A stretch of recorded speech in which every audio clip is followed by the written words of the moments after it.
হে জগতবাসী, আজ আপনাদের সামনে আমি শামীম আলী চিশতি একটি আলোচনা নিয়ে আসলাম।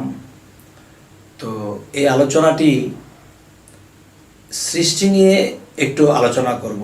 সৃষ্টির যে বিষয়টি হলো যে আল্লাহ তো একটা সৃষ্টির মধ্যে বহু ধরনের বিষয় রেখেছে, সকল বিষয় তো বলা সম্ভব নয়, আর আমি অত বিষয় বলতেও পারবো না। তবে যদি আল্লাহ তৌফিক দেয় আমি সামনে বলতে পারবো, তবে কিছুটা বলতে পারি।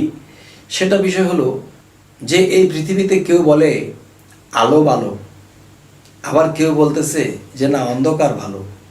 কেউ বলে আলো ভালো, কেউ বলে অন্ধকার ভালো। আবার কেউ বলে না সূর্য ভালো, চন্দ্র ভালো না। আরেকজন বলতেছে না চন্দ্র ভালো, সূর্য ভালো না। বাবা, যে অন্ধকার ছাড়া কখনোই এই পৃথিবী চলবে না, এবং সূর্যের আলো, এই সূর্য ছাড়া পৃথিবী চলবে না। তবে আজকের কথাটি হলো আমাদের কাছে কোনটা প্রয়োজনীয় এবং কোনটা অপ্রয়োজনীয়। দেখেন, আমি ছোটোখাটো একটা সৃষ্টির জিনিস তুলে ধরবো। সেটি হলো যে কেউ বলতেছে সূর্য আলো দেয়, সূর্যই বড়। আবার কেউ বলতেছে এই চাঁদ তো অল্প আলো দেয়, রাতের জোছনা ছড়ায়। এই জোছনার আলোতে তো আর চলাফেরা সম্ভব না এবং কিছু দুনিয়াবি কিছু করা সম্ভব না। তাহলে আমি বলবো বাবারে, আল্লাহ যা কিছু তৈরি করেছে, আল্লাহ যা কিছু সৃষ্টি করেছেন, সমস্ত কিছুই আল্লাহ প্রয়োজনেই করেছেন।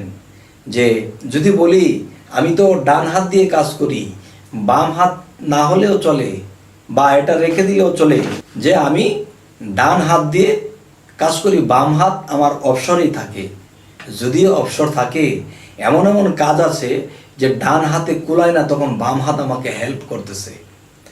তবে দেখুন, যে যদি কেউ বলে যে চাঁদ বেশি প্রয়োজনীয় নয়, সূর্য বেশি প্রয়োজনীয়। আবার যদি কেউ বলে রাতের অন্ধকার ভালো নয়, সূর্যের আলোটাই ভালো। কেউ সূর্যের পক্ষে, কেউ চাঁদের পক্ষে, কেউ অন্ধকারের পক্ষে, কেউ আলোর পক্ষে। তবে আমি বলবো অন্ধকার আর আলো এই দুটো 19 আর 20। কিভাবে? যে অন্ধকারে আচ্ছন্ন হয়ে গেছে, এখন এখানে দেখা যায় একটা মোমের বাতি যথেষ্ট, ঘরটা আলোকিত হয়ে গেছে, আর অন্ধকার পালিয়ে গেছে। তাহলে আলো থাকলে অন্ধকার থাকে না। তাহলে আলো এবং অন্ধকার এর 19 এবং 20 এর মধ্যে শক্তি। যেমন এই পৃথিবীতে চলতে গেলে শয়তানেরও প্রয়োজন আছে। শয়তান ছাড়া কিন্তু এই পৃথিবী চলবে না, শয়তানের প্রয়োজন আছে। কারণ খারাপ আছে বলেই তো ভালোর মূল্য, অন্ধকার আছে বলেই তো আলোর মূল্য। তাহলে আজকের যে বিষয়টি তুলে ধরব, যে যখন একটা ধান ক্ষেত বোনা হয়, তখন দেখা যায় ধানের ক্ষেত বোনার পরে আস্তে আস্তে ধানের শীষ জ্বালায়। এই ধানের শীষটা কিন্তু ধানগুলো চিটা থাকে, ধানের ভিতরে কিছু থাকে না। তখন যখন রাতের জোছনা সেই চাঁদের আলোটা পড়ে, তখন চাঁদের আলোটা কি রূপালি কিংবা সাদা। এটা যখন পড়ে, তখন সেই রূপালি যে একটা শক্তি, আল্লাহর কুদরত, সেটা যখন ধানের শীষে লাগে, তখন আস্তে আস্তে দুধের মতো ভিতর হতে থাকে।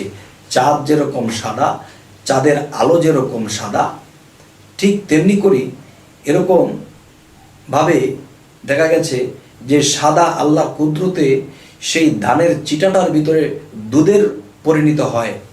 তখন দুধ হয়ে যখন থাকে, তখন দেখা যায় যখন সূর্য ওঠে, সেই সূর্যটা কি করে, তখন সূর্যের আলোটা হলো হলুদ বর্ণ, বা সূর্যের আলোটা হলো সোনালী বর্ণ কিংবা হলুদ বর্ণ।